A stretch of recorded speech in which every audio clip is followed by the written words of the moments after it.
yang perlu kita sadari bahwa jangan sampai mengeluarkan kata-kata seperti syirik atau bid'ah atau apa-apa kepada saudara kita yang lain ketika kita belum memahami, gitu ya. Syirik artinya menyekutukan Tuhan.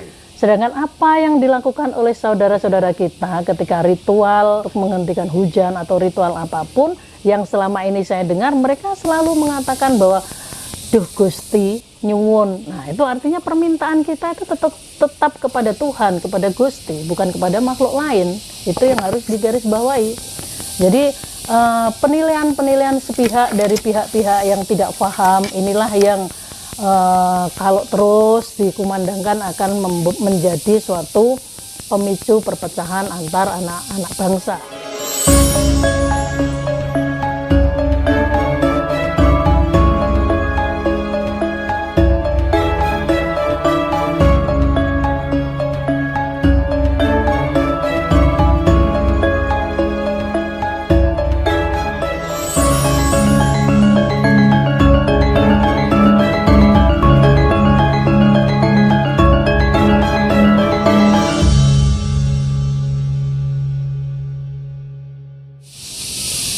Selamat pagi Bu Ida.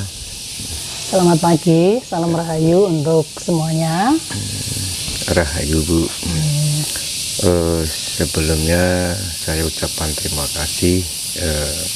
Saya dan tim sudah diterima Bu Ida di Padepokan Paseban ya, tepatnya di Patirtan Jolotundo ya Bu ya. Sebelumnya juga saya minta maaf Bu, Mas Hendra nggak bisa ikut karena ada sesuatu yang tidak bisa ditinggalkan. Jadi beliau nitip beberapa pertanyaan untuk Bu Ida. Langsung saja ya Bu ya ke pertanyaan dari Mas Hendra. Rahayu Bu Ida. Mohon maaf saya tidak bisa hadir langsung bertemu dengan Bu Ida karena harus mengantarkan anak yang sakit tumor ya, anak yatim sakit tumor di kaki. Jadi begini Bu Ida, saya mau nitip pertanyaan terkait pasca perhelatan MotoGP Mandalika ini kan ada yang viral, yaitu Mbak Rara ya, Mbak Rara yang sekarang menetap di Bali, dulu kerja sebagai asuransi begitu, sekarang menjadi pawang hujan dan ahli tarot begitu, menganut kepercayaan kejawen, tidak mengkonsumsi makanan berkaki 4 dari binatang berkaki 4 begitu.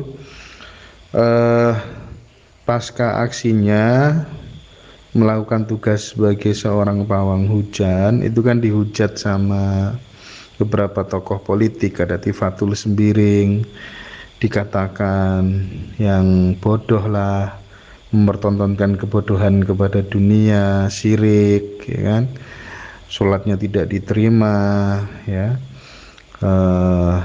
Terus kemudian katanya Ustadz Abdul Somad juga itu persyaratan dari jin gitu. Nah, padahal pawang hujan itu kan salah satu kearifan lokal kekayaan Nusantara gitu ya. Sebagai seorang praktisi spiritual, praktisi kejawen, Wida memandang hal seperti itu bagaimana? Maksudnya pawang hujan itu seperti apa begitu dari kacamata spiritual? Terus apakah memang ada ilmu-ilmu tertentu warisan leluhur untuk memindah hujan begitu? Dan saat kemudian dihakimi menjadi sesuatu yang syirik, bodoh, itu bagaimana Bu Ida menanggapinya? Oke, salam rahayu. Rahayu Bu. Kita sedang rame atau lagi viral di luaran sana tentang pawang hujan yang kemarin dipakai untuk ajang balap motor di Mandalika iya, di Lombok ya. Nah, ini sangat menarik. Sebenarnya saya secara pribadi tidak menyimak, bahkan belum melihat langsung videonya. cuma lihat-lihat apa dengar-dengar cerita bahwa ini lagi viral gitu kan. Ini perlu kita sadari bahwa apa yang kita lakukan akan selalu menghasilkan pro dan kontra dimanapun kita berada ya. Yang pro otomatis orang yang sepikiran, sevisi dan semisi dengan kita, atau sealiran dengan kita, atau sekepercayaan dengan kita. Sedangkan yang kontra adalah orang-orang yang notabene tidak sealiran, tidak satu kepercayaan, dan tidak satu visi dan misi dengan kita. Ini dulu yang harus kita pegang sebagai pegangan, apapun itu ya, apapun itu. Nah, dari kesadaran ini maka ke depan kita tidak akan memandang suatu masalah itu dengan berlebihan dan saling menghakimi antara satu dan yang lain begitu. Nah, kita fokus ke pawang hujan. Kalau pawang sendiri itu bisa diartikan adalah seseorang yang memiliki keahlian tertentu atau keahlian istimewa di bidangnya untuk mengendalikan sesuatu itu. Mengendalikan dalam tanda kutip ya. Contohnya adalah pawang hujan, yaitu orang-orang yang sudah belajar atau diberikan keistimewaan untuk mengendalikan hujan dan awan, baik mengendalikan hujan yang sedang berlangsung ataupun mulai sebelumnya, yaitu dengan memindahkan awan atau semacam itu agar hujan tidak terjadi ketika acara berlangsung. Betul. Nah, kalau seumpamanya pawang ular adalah pawang atau seseorang yang mempunyai keahlian khusus untuk mengendalikan atau berkomunikasi dengan ular, sehingga ularnya itu yang tadinya liar bisa jinak. Kalau pawang apalagi biasanya ya semuanya semacam itu, artinya orang yang punya keistimewaan untuk berkomunikasi dan mengendalikan apa yang mereka inginkan itu, sehingga itu tidak terjadi, hujan itu tidak terjadi, ataupun semuanya terjadi pun tidak sangat deras atau semacam itu. Demikian juga dengan ular yang tadinya mungkin liar, setelah ada pawang ini ularnya tidak lagi liar tapi jadi jinak seperti itu. Jadi pawang adalah suatu profesi dan merupakan kearifan lokal Nusantara kita. Apakah itu bisa? Bisa. Apakah itu ada ilmunya? Ya ada, gitu ya. Seperti pawang hujan itu juga ada ilmunya. Mungkin kalau di kearifan lokal kita, di kebudayaan Nusantara kita ini dengan berbagai ritual yang ada, dan itu tiap daerah itu ritualnya berbeda-beda, gitu. Mungkin orang Sunda dengan cara sendiri, dengan mengambil kerikil di jalan ya. Kalau ini nanti yang bawa kerikil ini melihat suatu mendung yang sangat tebal, wah ini mau hujan. Nah, seperti itu. Mungkin orang Jawa juga begitu. Ada salah satu ritual, ini caranya ya, mengambil batu kerikil dengan dipegang oleh beliau dengan beberapa mantranya, mengucapkan mantra yaitu satu kalimat yang berkekuatan dan diucapkan berkali-kali sehingga ini mempunyai kekuatan untuk mengendalikan. Nah, dengan mantra-mantra tertentu, dengan kekuatan orang ini tertentu, maka beliau bisa mengendalikan hujan atau menghindari hujan agar tidak terjadi. Itu. Terus mungkin di daerah lain ada juga yang tata caranya itu dengan ritual. Sering kita lihat pakai sapu sapu yang dibalik, dengan sapu lidi yang dibalik, dengan ada cabai merah, bawang merah dan lain-lain. Itu kelengkapan ritual. Ada juga bahkan yang sangat unik ya, kalau menurut orang mungkin unik, atau mungkin menurut sebagian orang ini nggak masuk akal, tapi ketika dipercaya itu ternyata ritualnya ini, atau dalam bahasa tertentu itu dibilang tata cara secara syariatnya ini mereka melempar celana dalam orang yang punya hajat ke atapnya, gitu, ke atap rumah orang yang punya hajat. Nah, ini hanya satu tata cara, beberapa contoh tata cara pernik-pernik bagaimana pawang hujan dengan kearifan lokalnya itu bekerja. Itu. Nah, saya tahu kok pernah juga belajar pada seorang ahli agama, dan saya juga diajarkan pada waktu itu bagaimana ketika kita meminta, berdoa kepada Tuhan agar hujan ini tidak turun untuk menghadapi suatu kejadian, yaitu dengan membaca beberapa surat yang ada dalam sebuah kitab. Nah, ini juga sebenarnya bisa disebut seperti pawang, cuma saja beliau adalah seorang ahli agama dan tata caranya yang dipakai adalah memakai bahasa tertentu yang diyakini oleh mereka gitu. Jadi semuanya tadi yang saya sampaikan, saudara-saudara kita dari berbagai daerah yang berprofesi sebagai pawang hujan, sebagai kearifan lokal dengan tata cara ritual dan ritus, juga mantra-mantra lokal. Dan beliau yang dari berbagai agama ini melakukan ritual atau syariatnya dengan bahasa tertentu, doa-doa tertentu, sebenarnya tujuannya sama, yaitu berdoa agar menghindari hujan atau bisa mengendalikan hujan agar tidak mengganggu acara yang sedang atau akan berlangsung gitu. Esensinya sama, hanya saja tata caranya, ritualnya, syariatnya, ritusnya berbeda, doanya berbeda. Kalau teman-teman atau saudara kita dari budaya Nusantara dengan kearifan lokalnya, mereka memakai bahasa-bahasa lokal, yang Jawa memakai mantra Jawa, yang Sunda memakai mantra bahasa Sunda, yang Kalimantan memakai mantra bahasa Kalimantan, yang Sulawesi memakai bahasa Sulawesi, yang Bali bahasa Sulawesi, dan masih banyak, bahkan ratusan mungkin ribuan bahasa-bahasa lokal kita yang dipakai untuk berdoa, untuk sebagai mantra. Tapi kalau dari teman-teman atau saudara yang beragama, beliau memakai bahasa tertentu yang berlaku di agamanya. Yang Islam mungkin akan mengambil ayat-ayat dalam kitab suci Al-Quran. Yang Kristen mungkin akan memakai bahasa-bahasa yang ada di kitab Injil yang diyakininya. Demikian juga saudara-saudara kita yang Hindu, saudara-saudara kita yang Buddha, atau yang aliran kepercayaan, ataupun yang apa saja, mereka selalu memakai bahasa-bahasa yang bisa dimengerti oleh pengikutnya dan yang diyakini. Itu yang harus digarisbawahi.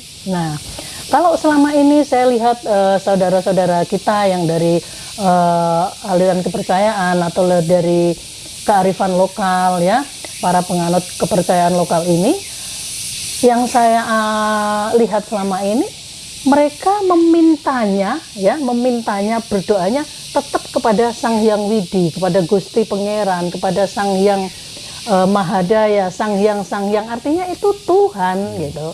Beliau semua memintanya kepada Tuhan, bukan kepada makhluk-makhluk lain gitu.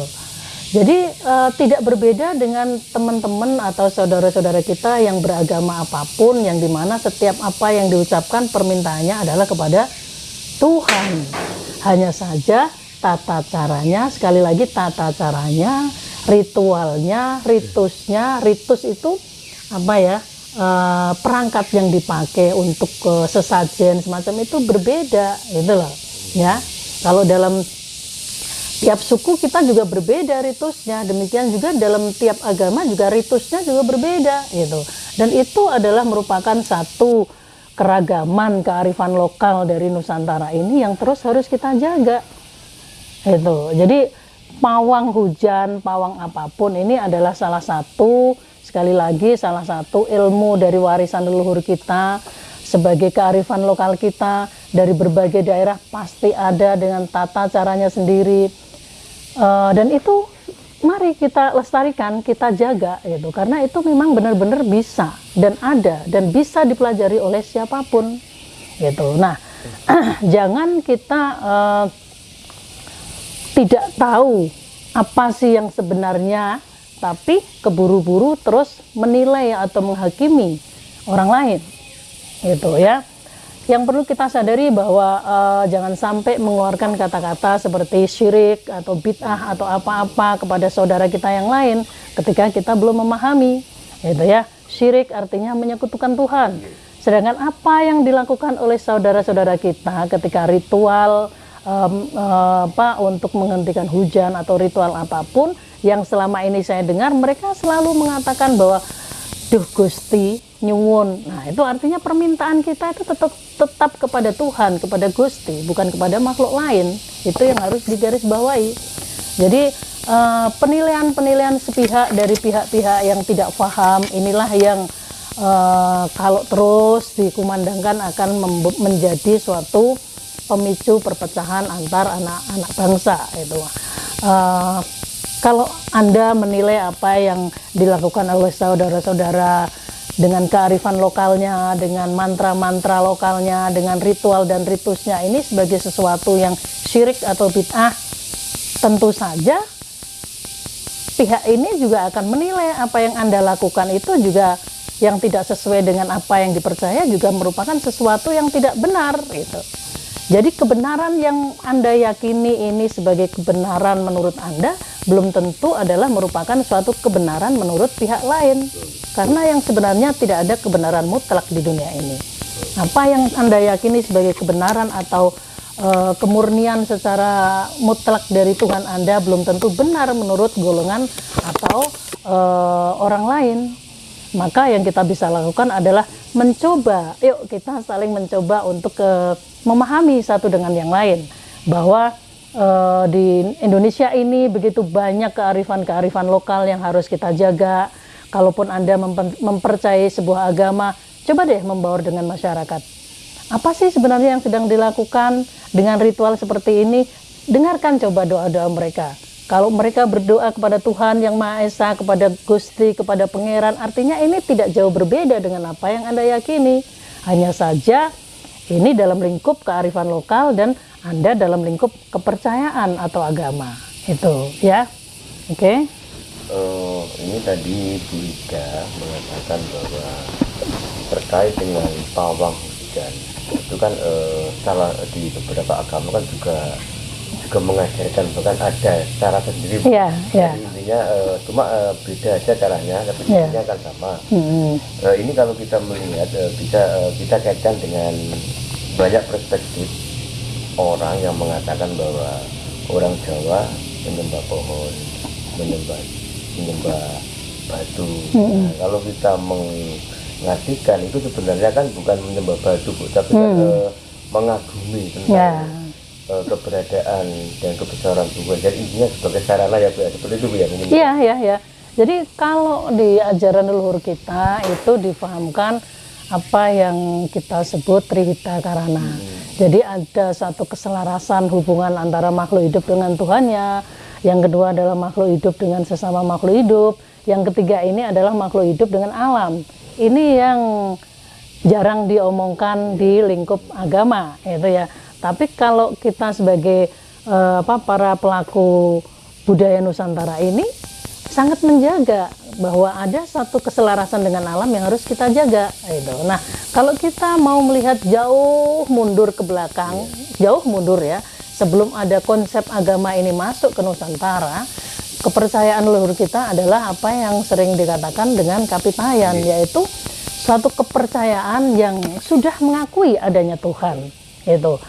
Gusti kuwi tan kena kinaya ngopo? Gusti itu ada, Tuhan itu ada, tapi tan kena kinaya ngopo? Jadi tidak bisa kita gambarkan. Karena apa? Karena saking besarnya, saking mahanya, saking hebatnya, saking gitu. Saking itu apa kalau bahasa Indonesianya itu? sangat gitu. Jadi saking sangat besarnya. Jadi kita ini sebagai makhluk ini nggak mampu, tan kena kinaya ngopo, tidak mampu untuk menggambarkan kebesaran Tuhan itu, gitu loh. Gitu. Karena keterbatasan panca indera kita dan keterbatasan badan kita untuk melihat kebesaran Tuhan itu, maka bagaimana untuk mewujudkan penyembahan kita terhadap Tuhan itu, yaitu dengan cara manifestasinya adalah dengan cara mengagumi ciptaannya yang di luar kebiasaan, ya, dalam tanda kutip yang di luar kenormalan atau di luar kebiasaan. Contohnya apa? Nah, contohnya ada pohon yang sangat besar, yang sudah ratusan tahun, yang ukurannya sangat luar biasa dibanding dengan pohon-pohon lain. Nah, itulah yang akhirnya dijadikan untuk tempat manifestasi penyembahan kepada Tuhan Yang Maha Esa. Ada lagi melihat di sana ada batu yang sangat besar sekali. Itu di luar kebiasaan, di luar kewajaran atau di luar ukuran normal. Itulah juga yang dipakai untuk sarana penyembahan, sebagai manifestasi penyembahan kita kepada Tuhan. Lalu melihat matahari yang begitu besar, bersinar sepanjang hari, memancarkan sinarnya, memberi manfaat, mereka menghormati matahari. Jadi esensinya adalah suatu pengaguman dan penghormatan kita kepada alam sebagai manifestasi kita, penyembahan kita kepada Tuhan. Jadi bukan menyembah pohon, bukan menyembah matahari, bukan menyembah batu atau sebangsanya. Nah, ini juga yang kadang-kadang menjadi satu polemik karena banyak saudara-saudara kita di luar sana tidak paham, akhirnya menghakimi kita bahwa para pelaku spiritual Nusantara ini syirik, bid'ah karena menyembah pohon, menyembah ini, menyembah ini. Nah, padahal kita ini sedang melaksanakan salah satu bagian dari Trihita Karana itu, yaitu menjaga keselarasan kita dengan alam gitu. Nah, dengan kita menjaga keselarasan kita dengan alam tadi, menghormati isi alam yang sangat luar biasa tadi, dan juga berkomunikasi dengan alam, maka alam ini akan terjaga. Nah, kenapa banyak bencana akhir-akhir ini di negeri ini? Karena hubungan antara manusia dan alam itu tidak selaras. Keselarasan antara manusia dan alam sudah sangat jauh dan tidak terjaga. Akhirnya, ya jangan salahkan alam kalau alam ini tiba-tiba bergejolak seperti itu, ya. Off dulu. Dan ini terkait dengan penyelarasan alam tidak, bahwa sekarang banyak bencana ini karena kurangnya manusia yang menyatu dengan